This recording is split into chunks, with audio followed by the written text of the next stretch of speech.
Unique name, so think of something, and it should be unique, and it should have some sort of spark inside.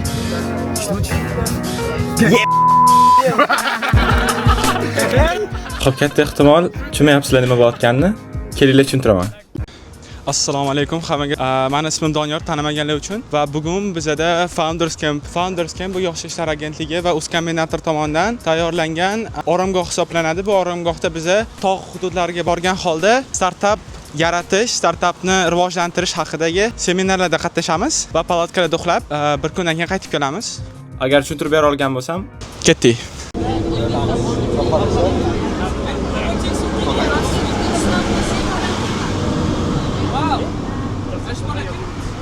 Xullas, bizda Founders Camp'i hozir biz birda kelgan bo'lsam, 3 ta meni ketish boshladi endi. Rovna 2 soatdan keyin registratsiya bo'ldi orada. Mashinaga ketish, mashinada o'tirishda muammo bo'ldi, joy yetmay qolishi mumkin edi. Amalda birinchi mashinaga chiqib qoldi erta kelganligimiz uchun. Endi hozir 1 soatlarda xudo xolisa borishimiz kerak. Qo'shiqlar qo'yib ketamiz.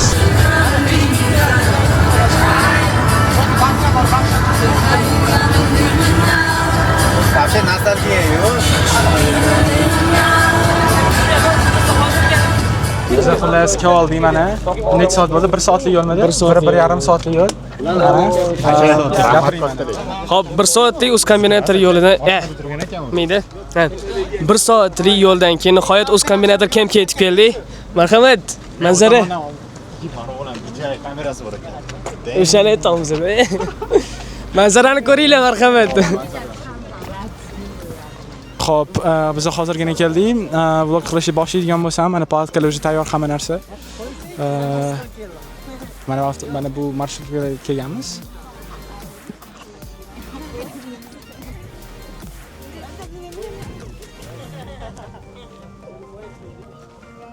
ozginadan keyin bizga kampni qonun qoidalarini tushuntirishni boshlashdi. Keyingi masala hozirgi dasturini gapiraman sizga. Dasturni tashkil qilmagan uchun birga gapira olmadik. Hozir gapiraman. Hozir mana keldik. Jamoalarga bo'linamiz endi. Bolalar bilan, qizlar bilan bu chodirlarda turishdik. Ko'rganinglardek mana katta chodirlar bor va mana kichkina chodirlar bor. Mana bu yerda ko'rib turganinglar bular o'g'il bolalar uchun. Orqada mana buni orqasida xuddi o'shanaqa bor, terilgan u qizlar uchun. Tushunarli-a? Endi chodirlarga o'ynashib bo'lganimizdan keyin sizlarga merchlarimizni beramiz. Futbolka, ryukzak, kepka, ichida ryukzak ichida termiz bo'ladi. Chodir ichiga haydaymiz. Uxlagani kirib ketasizlar. Uxlamoqchi bo'lsangiz hammaga assalomu alaykum. Okey, tashqarida mana shu qolmaydi. Sizlar o'chiriladi, Mani yo'q, kerak emas. Tushunarli-a? Klub futbol bor, ko'ryapsiz. O'zbekiston bilan Kongo o'ynaydi. Buni ko'rgani hamma ham. Biz xullas kelishga keldik hozir. Palatkalarga o'rnashamiz. Mashina Bozosiga qo'tatiladi.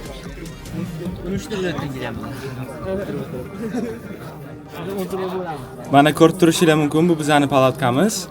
O'zi bu 8 kishilik palatkaga o'xshaydi, lekin biz 10 kishi bo'lib sig'ishimiz kerak bunga. Bizga palatkaga yana karamat va meshoklar beriladi hali. Orada fotosessiya qolishga ham ulgurdik. Stream qotgan odamni ko'rayotgan odamni ko'raman deydi. Menga eng yoqqani bu atrofdagi vid deydimi, atrofdagi manzara shunaqangi go'zal. Vlogni boshidagi holatga izoh bermoqchi edim. Bu jarayonda biza jamoamizga, ya'ni palatkamizga nom tanlaymiz va biza katta prompt yozganimizda va bu prompt ishlamay qoldi. Ya'ni butun boshida gapirgan narsamiz o'chib ketgan menga. Eng qiziq joyi shundaki, oxirida jamoamiz nomini bo'ydoqlar qo'ygan. Ozginadan keyin biz jamoamiz lideri borib bizga merch olib keldilar. Merch ichida oromgoh futbolkasi, kepkasi, uni o'zini ryukzaki, undan tashqari suv soladigan idish va stiker pak berishdi. Ozgina vaqt o'tgandan keyin organizatorlar kelib, oromgohni qatnashuvchilarni ikkiga bo'lishdi. Yarmi haykka chiqib ketdi, qolgan yarmi qolib networking qildi va keyinchalik biz bu narsani almashtirdik. Biznes egasi va taqdirni qarangki, o'sha biznes egasiga o'sha startap kerak. Biz hozir tunnamiz va tunda sizlarda 7 daqiqa vaqt bo'ladi. Va kunduz o'sha odamlar keladi, shaharga o'sha startapdan foydalanish kerak. Lekin bor, to'g'ri startap egasi va biznesga ikkalasiga ham bitta startap kerak. Lekin oradagi narx negotiable bor. Ya'ni startapning egasi u startapni $500 sotmoqchi, aytaylik, lekin biznes egasi $200 sotmoqchi. Sizlarni ideal narxlar bo'ladi, primерно. Misol uchun buni olib beraman. Bitta mahsulot bor, kichik biznes uchun AI platforma, CRM. Va aynan shu CRM startap qilgan va uni $400 ga sotmoqchi. Lekin biznes egasi aynan shu produktni $200 ga sotib olish kerak. Bu kichik event orqali bir inson bilan tanishdim. Ular kiberxavfsizlik sohasida 10 yildan beri ishlarkanlar va kiberxavfsizlikni o'rganishlariga shunchaki YouTubedan noldan video darsda ko'rib boshlaganligi sabab bo'lgan ekan va ular bilan biz kiberxavfsizlik haqida ancha suhbatlashdik.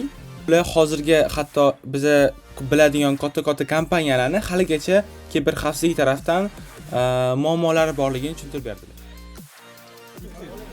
Ozginadan keyin biz jamoaviy dars o'ynadik. Bizga qo'limizga otadigan darsda berildi va ular orqali biz nishonga urishimiz kerak bo'ldi. Undan keyin bizda hiking eventi bor edi. Shu sababli biz tepalikka qarab yo'l oldik.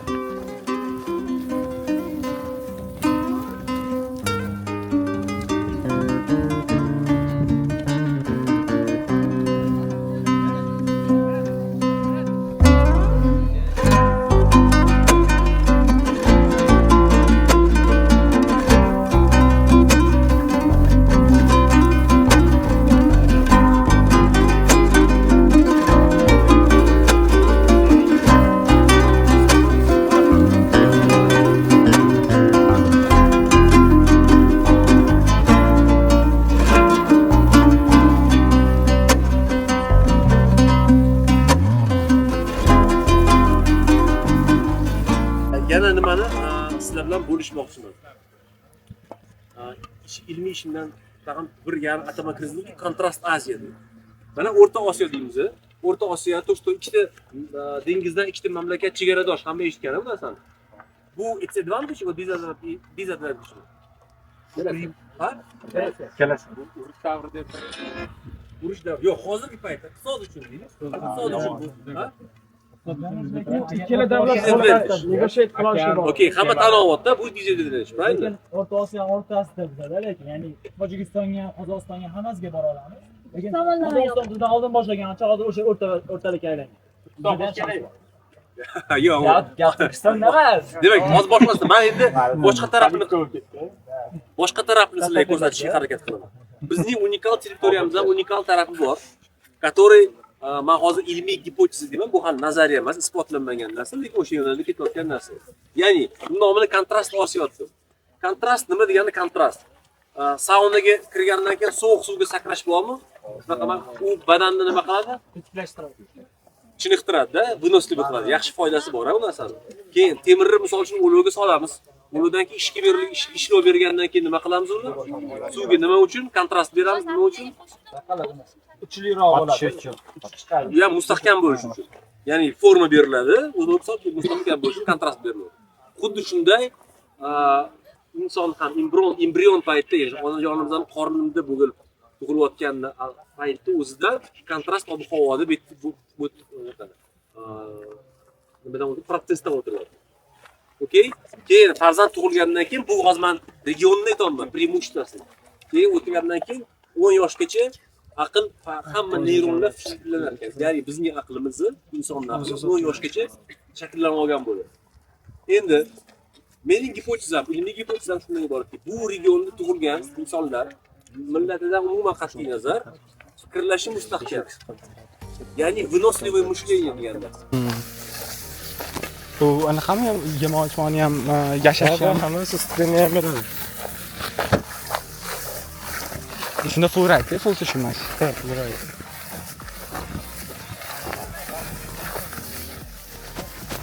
O'zi o'qishdanmi? Ana shu savoldan keyin men umuman to'xtamadim. Pastga palatkarimizgacha tushguncha gaplashib ketdik va yaqin orada xudo xolasa maktabdagi tajribam haqida vlog chiqaraman.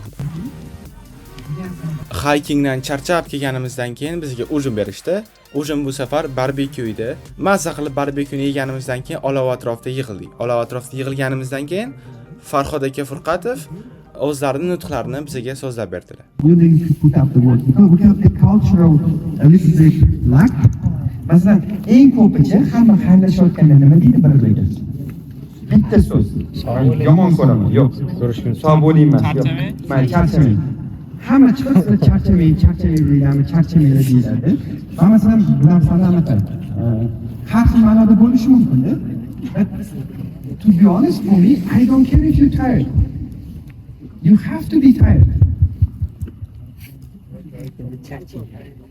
To be honest, I never say kimgadir borib charchamaydi, charchash kerak. Normal uxlash uchun ham charchash kerak. To'g'ri, agar kuni bilan yotsang, mana aytaman, men kimdir kelib, "Xo'p, charchamang" desam, men charchamaslik uchun nima qilishim kerak? To'g'ri, yotishim kerak, ertadan kechgacha. Yotsam charchaydi. Yotsam charchab qoladi. Chodirdagi 3 soatlik kechki uyqudan keyin ertalab biz uyg'ondik, futbol uchun birga yig'ildik, projektor qo'yib berishdi, spikerlar qo'yib berishdi, birgalikda tomosha qildik. Bunaqa havoda, bunaqa tabiat qo'ynida futbol ko'rish o'zgacha ekan. Hisobdan qat'iy nazar hammamiz mazza qildik va qo'llab-quvvatladik. Shu bilan nonushta qildik va Toshkentga yo'l oldik. Va shu bilan Founders Camp o'z nihoyasiga yetdi.